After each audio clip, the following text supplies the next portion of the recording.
Hey movie junkies, welcome back to Twin Flicks, where we always here celebrating the magic of movies and most importantly physical media with you.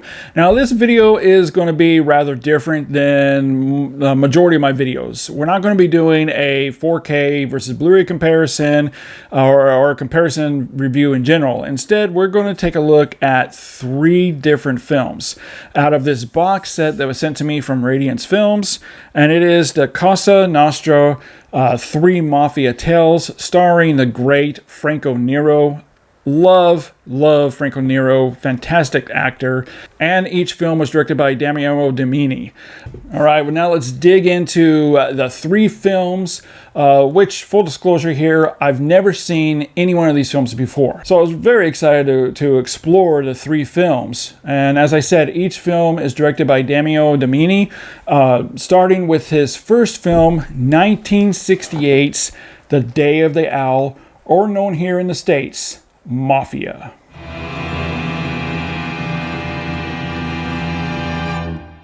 Director Domini expertly constructs the film with a very well-developed script and also controlled direction.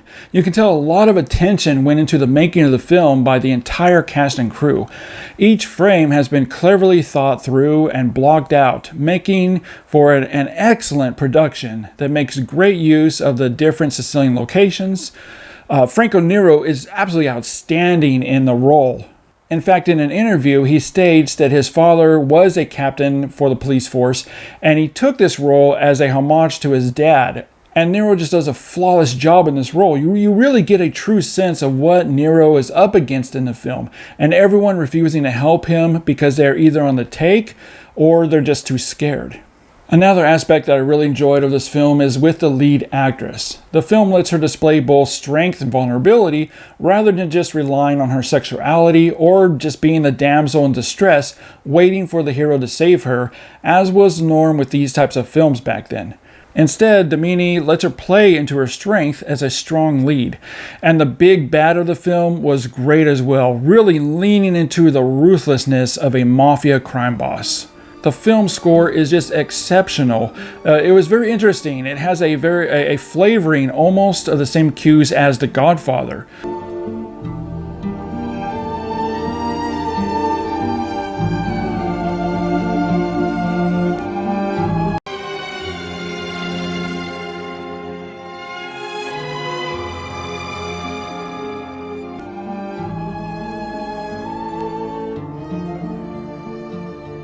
However, the score was made 4 years prior to The Godfather, which makes me kind of wonder if the composer for The Godfather was heavily inspired by this film. Day of the Owl, or Mafia, is an excellently crafted crime drama with masterful direction, strong performances from the cast, and a great script. And this movie is a great way to start out this box set, and I just couldn't wait to dig into the next 2 films.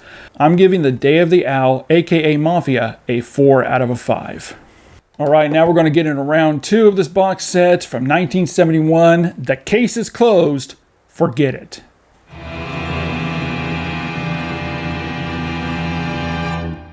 Now, if you're like me, I've always been a sucker for prison movies, from classics such as The Great Escape, Escape from Alcatraz, or, of course, everyone's favorite Shawshank Redemption, which, by the way, should have won Best Picture that year. However, what sets this film apart is that it treads waters of murky morality. And this is what puts The Case is Closed, Forget It above most generic other prison films, along with an ending that, honestly, I didn't predict. It was completely unexpected and also very powerful with a relatable message. Just as with Day of the Owl, director Domini loves to use non-actors in smaller parts of his films to give realism to the film, and The Case is Closed cast actual prisoners as inmates in the prison. And doing this adds a whole other level to the gritty realism of the film that I really haven't seen in other prison films. Franco Nero gives a powerful emotional performance here and plays against type, as he usually plays the hero. Instead, he plays a very flawed man that has to face a moral dilemma. And either way he decides to go will change the course of his life forever, by going places he never thought he would have to go. It's a very complex, dark role, and Nero just knocks it out of the park convincingly. Out of the three films, I have to say that this is where Domini really shows his skills as a filmmaker. Not only producing a classy looking film, but directing the hell out of the severely, darkly complex set pieces with complete ease, but also carries an emotional heavy weight in the film. And composer Ennio Morricone gives another emotionally effective score with a mixture of unusual but also very effective atmospheric and themes. It's a great haunting score.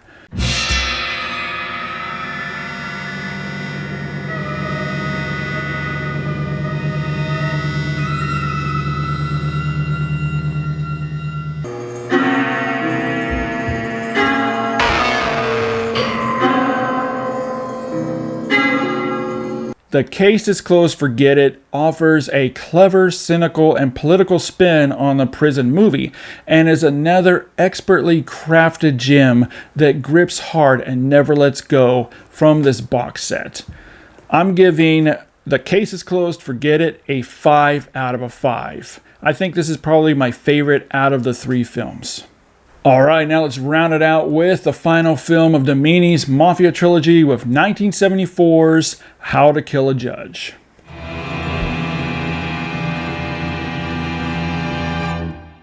Now, what makes this film interesting compared to the previous two films is the way the film was shot. Domini decided to use an expressful style rather than his usual docu-style approach, using many wide-angle shots, the use of bold colors, and also historical landmarks. And doing this gives the film a cinematic appearance, which makes sense being the film is about a filmmaker.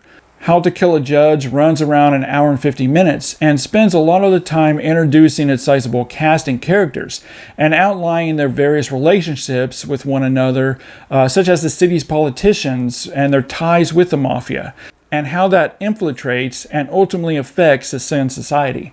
And that's really the running theme through all three of the films, actually, is how corruption absolutely corrupts and what is the ultimate outcome. And this speaks volume of that. I'm giving How to Kill a Judge a 4.5 out of 5. Now, each film out of the Cosa Nostra series, or the Mafia trilogy, or the Franco Nero trilogy, are just all expertly constructed films with terrific performances, terrific writing and direction, and each film isn't just a duplicate of the last one, but instead has their own identity, has their own style of filmmaking, but also are all connected with the overall same message of the films. The films also look absolutely phenomenal. They look stunning with a new 2K scan of the original camera negative. The video, the image is just bright, clean, with accurate color reproduction that pops, while remaining faithful to the tone and look of each film. Now, if you're looking for a new box set to add to your collection, definitely grab this one. It is available now wherever you buy your physical media from. As always, guys, thanks so much for spending a few minutes here talking about the Cosa Nostra Mafia trilogy movies, and keep physical media alive. We'll see you next time.